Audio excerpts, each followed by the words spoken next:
ប្រវត្តិព្រះបរមរាជវាំងភ្នំពេញការស្ថាបនាព្រះបរមរាជវាំងចុងក្រោយបានរៀបចំឡើងនៅភ្នំពេញចំនួន2លើកគឺលើកទី1ក្នុងឆ្នាំ1434ក្នុងរជ្ជកាលព្រះបាទពញ្ញាយ៉ាតនិងលើកទី2ក្នុងឆ្នាំ1866ក្នុងរាជ្យព្រះបាទនរោត្តមនិងត្រូវរុះរើសាងសង់ជាថ្មីនៅឆ្នាំ1913ក្នុងរាជ្យព្រះបាទស៊ីសុវត្ថិរហូតមកទល់នឹងសព្វថ្ងៃដែលមានឈ្មោះថាព្រះបរមរាជវាំងចតុមុខមង្គលដោយស្ថិតនៅចំណុចប្រសព្វនៃទន្លេទាំង4មានទន្លេមេគង្គលើទន្លេមេគង្គក្រោមទន្លេបាសាក់និងទន្លេសាបព្រះបរមរាជវាំងសាងសង់បែរមុខទៅទិសខាងកើតគឺបែរទៅរកទន្លេចតុមុខព្រះបរមរាជវាំងមានកំពែងព័ទ្ធជុំវិញប្រវែង1772ម៉ែត្រដោយកំពែងខាងកើតប្រវែង421ម៉ែត្រខាងលិចប្រវែង435ម៉ែត្រនិងខាងជើងប្រវែង484ម៉ែត្រនិងខាងត្បូងប្រវែង432ម៉ែត្រកំពែងថ្មរឹងមាំទាំងនោះលម្អដោយសន្លឹកសីមានៅខាងមុខត្រូវបានកសាងឡើងនៅឆ្នាំ1866ដល់1870ក្នុងរជ្ជកាលព្រះបាទនរោត្តមព្រះបរមរាជវាំងកសាងតាមរចនាបថបាយ័នដែលមានខ្លោងទ្វារចេញចូលចំនួន5ហើយទ្វារទាំង5នោះត្រូវបានគេសាងសង់មិនឲ្យចាក់ចំគ្នានោះឡើយនៅប្រាសាទបាយ័នទ្វារជ័យនិងទ្វារខ្មោចស្ថិតនៅទិសខាងកើតហើយទ្វារខ្មោចស្ថិតនៅខាងស្ដាំដៃទ្វារជ័យចំណែកឯទ្វារព្រះបរមរាជវាំងវិញទ្វារជ័យស្ថិតនៅខាងកើតដែរតែទ្វារខ្មោចវិញស្ថិតនៅឯទិសខាងជើងទៅវិញទ្វារខ្មោចនេះត្រូវបានគេអនុញ្ញាតឲ្យប្រើតែពេលណាដែលមានព្រះមហាក្សត្រចូលទិវង្គតដើម្បីដង្ហែព្រះសពទៅឈាបនកិច្ចនៅឯទីវាលមេរុសំណង់ទាំងឡាយក្នុងព្រះបរមរាជវាំងត្រូវបានគេកសាងឡើងទៅតាមស្ថាបត្យកម្មប្រពៃណីជាតិដោយអ្នកឧកញ៉ាទេពនិមិត្តមកជាស្ថាបត្យករដ៏ឆ្នើមប្រាសាទជាច្រើនមានរាងបង្អួតសង្ហាទៅតាមក្បូរក្បាច់រចនាមានដំបូលច្រើនជាន់ប្រក់ក្បឿងពណ៌មាសនិងមានប្រាង្គកណ្ដាលសាពើសូត្រកំពូលស្រួចបាញ់ទៅលើដែលជានិមិត្តរូបនៃការរីកចម្រើនមិនចេះចប់ព្រះបរមរាជវាំងត្រូវបានចាត់ទុកជាតំណាងប្រទេសជាតិទាំងមូលហើយរាល់សំណង់ប្រាសាទនៅក្នុងព្រះបរមរាជវាំងត្រូវបានគេលាបលម្អដោយពណ៌លឿងតំណាងឲ្យព្រះពុទ្ធសាសនានិងពណ៌សតំណាងឲ្យព្រហ្មញ្ញសាសនាគឺ1ប្រាសាទទេវាវិនិច្ឆ័យសាងសង់ក្នុងរាជ្យព្រះបាទស៊ីសុវត្ថិក្នុងឆ្នាំ1913ដល់1917ហើយធ្វើពិធីសម្ពោធនៅថ្ងៃទី16មិថុនា1919ទំហំប្រាសាទមានបណ្ដោយ60ម៉ែត្រទទឹង30ម៉ែត្រនិងមានកម្ពស់ស្រួចកម្ពស់59ម៉ែត្រជាព្រះទីនាំងសម្រាប់ពិធីរាជាភិសេកព្រះមហាក្សត្រឡើងសោយរាជ្យព្រះរាជពិធីបុណ្យទ្វារទសមាសព្រះរាជសវនកម្មថ្វាយសាតាំងពិធីសច្ចាប្រណិធាន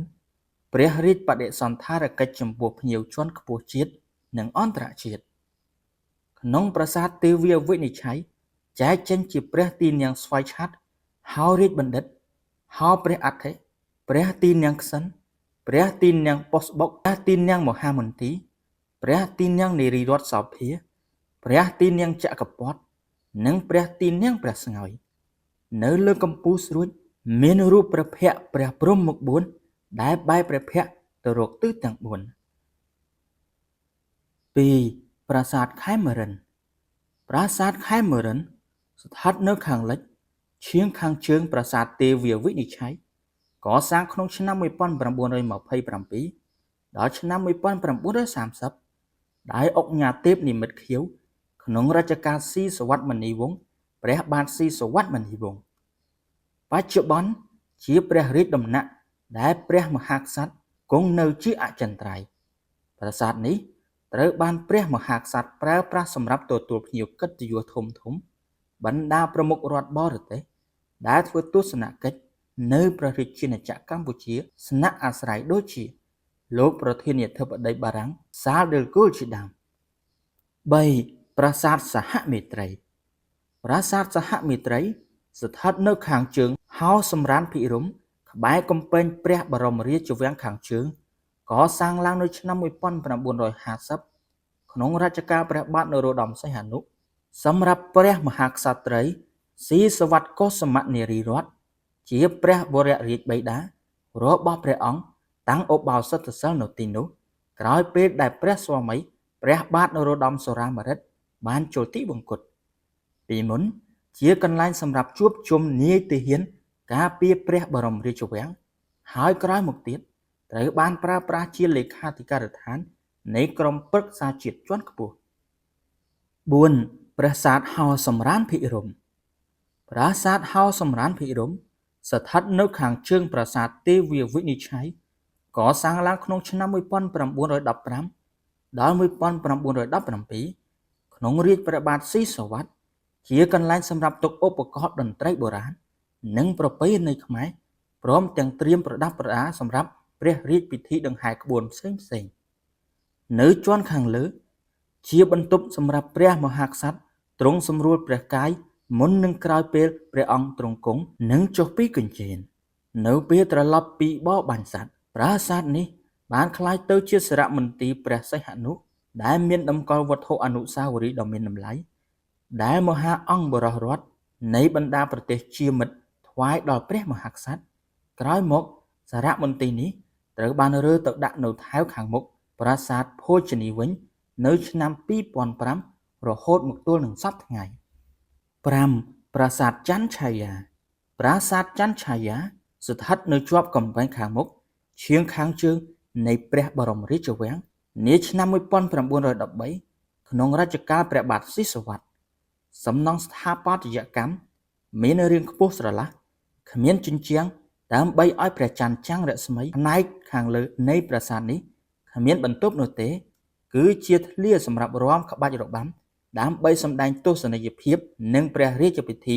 លៀងសាយភាជន៍ជូនភ្ញៀវជាន់ខ្ពស់បច្ចុប្បន្នប្រាសាទនេះគឺសម្រាប់ជាវេទិកាកិត្តិយសដែលព្រះមហាក្សត្រទ្រង់ទតការហែក្បួនព្យុហយាត្រានៃថ្ងៃបុណ្យកងទ័ពជាតិនិងជាវេទិកាកិត្តិយសពេលដែលព្រះមហាក្សត្រទ្រង់ថ្លែងសុតនរកថាទៅកាន់ប្រជារាស្ត្ររបស់ព្រះអង្គនៅពេលដែលមានពិធីបុណ្យសំខាន់ផ្សេង 6. ប្រាសាទសំរិទ្ធភិមានឬហោព្រះខ័នប្រាសាទនេះស្ថិតនៅខាងត្បូងប្រាសាទទេវាវិនិច្ឆ័យត្រូវបានកសាងឡើងដំណាលគ្នានឹងប្រាសាទហោសំរានភិរមដែរគឺនៅឆ្នាំ1915ដល់1917ប្រាសាទនេះប្រើប្រាស់សម្រាប់ជាកន្លែងតម្កល់នូវគ្រឿងបញ្ញកុฏភណ្ឌដែលរួមមានព្រះខ័នរាជមកុដរាជព្រះសុពណ៌បាតុកាព្រះលំពែងជ័យព្រះវាលវិជ្ជនីក្រឹសផ្តិលធំជាដើមនៅហោព្រះខ័ននេះត្រូវបានក្រុមបាគូរៀបចំអាសនៈថ្វាយទេវតាខាងព្រហ្មញ្ញសាសនាមានព្រះវិស្ណុព្រះសិវៈព្រះច័ន្ទព្រះកណេសនិងព្រះកំចាយ 8. វិមានស្ដេចណាប៉ូឡេអុងទី3វិមានស្ដេចណាប៉ូឡេអុងទី3កសាងឡើងដោយដែកមានលម្អដោយរូបនាឡិកាដ៏ធំមួយសម្រាប់រាជនីជាព្រះរាជារបស់ព្រះចៅអធិរាជណាប៉ូឡេអុងទី3ព្រះនាមព្រះអធិរាជនីអ៊ីសូនីនៅពេលបើកសម្ពុតព្រះជីកស៊ុយអេនៅឆ្នាំ1869បន្ទាប់មកព្រះចៅអធិរាជណាប៉ូឡេអុងទី3បានថ្វាយជាអនុស្សាវរីយ៍ដល់ព្រះបាទនរោត្តមក្នុងឆ្នាំ1870ដើម្បីជាចំណងមិត្តភាពបារាំងខ្មែរដ៏យូរអង្វែងហើយប្រាសាទនេះ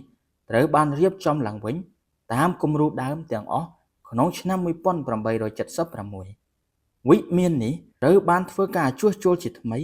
ដោយក្រុមអ្នកបច្ចេកទេសស្ម័គ្រចិត្តបារាំងមួយក្រុមនៅឆ្នាំ1992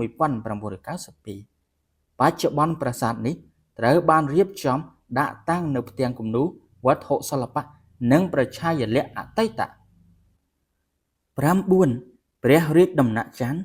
ឬព្រះរាជការិយាល័យប្រាសាទនេះស្ថិតនៅខាងក្រោយប្រាសាទណាប៉ូឡេអុងទី3ត្រូវបានកសាងឡើងក្នុងឆ្នាំ1954 ដល់1959ក្នុងរជ្ជកាលព្រះបាទនរោត្តមសុរាម្រិតក្រោយការដាក់រាជបាន4ឆ្នាំនៃព្រះករុណាព្រះបាទសម្ដេចនរោត្តមសីហនុដែលបានដាក់រាជនៅថ្ងៃទី3មិនិនា1955ប្រាសាទនេះចែកចេញជា2ជាន់គឺមួយជាន់សម្រាប់ទុកដាក់គ្រឿងអលង្ការក្រុមរបាំព្រះរាជទ្រព្យព្រះភស្តុនិងវត្ថុអនុស្សាវរីយ៍ការទូតឯមួយជាន់ទៀតនៅខាងត្បូងរៀបចំជាការិយាល័យរបស់មន្ត្រីនៃព្រះបរមរាជវាំងនិងជាព្រះរាជការិយាល័យព្រះប្រមុខរដ្ឋសម្ដេចនរោត្តមសីហនុបច្ចុប្បន្នព្រះរាជដំណាក់ច័ន្ទជាមន្ទីរការិយាល័យរដ្ឋបាលនៃក្រសួងព្រះបរមរាជវាំង10ព្រះវិហារព្រះកែវមរកតព្រះវិហារព្រះកែវមរកតមានតម្កល់ព្រះពុទ្ធបដិមាមួយអង្គធ្វើអំពីត្បូងកែវដ៏មានតម្លៃដែលមានពណ៌ដូចមរកតរូបព្រះកែវមរកតពិតនោះត្រូវបានសៀមប្រមូលយកទៅជាមួយនឹងរូបព្រះគោនៅពេលវាយលោកបានក្រុងអង្គរក្នុងឆ្នាំ1420ភ្ញៀវបរទេសនិយមហៅថាវត្តប្រាក់ព្រោះបាតក្រោមនៃព្រះវិហារមានក្រាលការ៉ូអំពីប្រាក់សុទ្ធព្រះវិហារព្រះកែវមរកតត្រូវបានកសាងឡើងអំពីឈើដោយព្រះបាទនរោត្តមក្នុងឆ្នាំ1892រួចសាងសង់ជាថ្មីឡើងវិញអំពីថ្មដោយព្រះបាទនរោត្តមសីហនុក្នុងឆ្នាំ1962វត្តនេះមានឈ្មោះថាវត្តតែពុំមានព្រះសង្ឃគង់នៅដូចវត្តដទៃនោះឡើយកាលពីឆ្នាំ1947ទីនេះមានតែព្រះបាទនរោត្តមសីហនុទេដែលគង់នៅទីនេះព្រោះព្រះអង្គបានកសាងព្រះភ្នោះអស់រយៈពេលមួយព្រះវស្សាគឺនៅថ្ងៃទី1កក្កដាឆ្នាំ1947 11សារមន្ទីររោងដំរីសារមន្ទីររោងដំរីកសាងក្នុងឆ្នាំ1892ស្ថិតនៅខាងត្បូងវត្តព្រះវិហារព្រះកែវមរកតជាប់របងព្រះបរមរាជវាំងដែលពីដើមគេហៅថារោងដំរីជាកន្លែងរក្សាទុកប្រដាប់ប្រដានិងចិញ្ចឹមសត្វដំរីត្រៀមទុកហែកក្បួនក្នុងព្រះរាជពិធីបុណ្យផ្សេងៗនៅឆ្នាំ1996ក្រោយព្រះរាជតម្រិះដ៏ខ្ពង់ខ្ពស់សម្ដេចព្រះរាជាអង្គមហេសីនរោត្តមមុនិនាថសីហនុរោងដំរីនេះត្រូវបានរៀបចំជួសជុលកែលម្អទៅជាសារមន្ទីររោងដំរីដើម្បីដាក់តាំងបង្ហាញនៅគ្រឿងប្រដាប់ប្រដាហែក្បួនដំរីហើយវប្បធម៌ប្រពៃណីទំនៀមទម្លាប់ខ្មែរដែលរួមមានសាលពិព័រណ៍រូបថតលំនៅស្ថានខ្មែរនិងសម្លៀកបំពាក់ប្រពៃណីខ្មែរផ្ទះបុរាណខ្មែរចំនួន2រូបសំណាក់ព្រះបាទជ័យវរ្ម័នទី7សាលតាំងនិងលក់វត្ថុអនុស្សាវរីយ៍បន្ទប់តាំងគ្រឿងហែក្បួនដំរីបន្ទប់តាំងព្រះឆាយាល័ក្ខណ៍ស្ដីពីព្រះរាជសកម្មភាពព្រះករុណាព្រះបាទនរោត្តមសីហនុនិងចុងក្រោយបន្ទប់តាំងគ្រឿងហែក្បួនព្រះរាជពិធីទ្វារទសមាស